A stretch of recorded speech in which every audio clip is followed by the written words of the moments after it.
In this video I'm gonna show you how to fix the problem when you have Apex Legends Mobile, but it's set in any Asian language and you can't understand what letters says.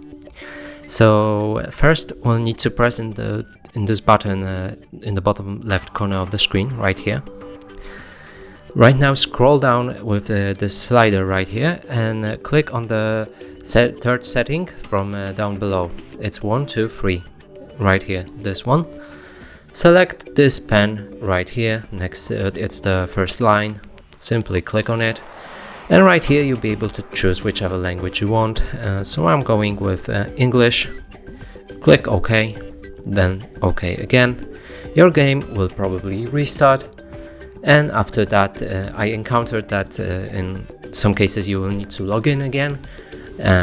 In this case you don't need to, but you might need to log in. And right here, if we open the game again, it should be set in English. And that's it for this video. Hope you like it. Please consider subscribing to our channel, leave a like and a comment below.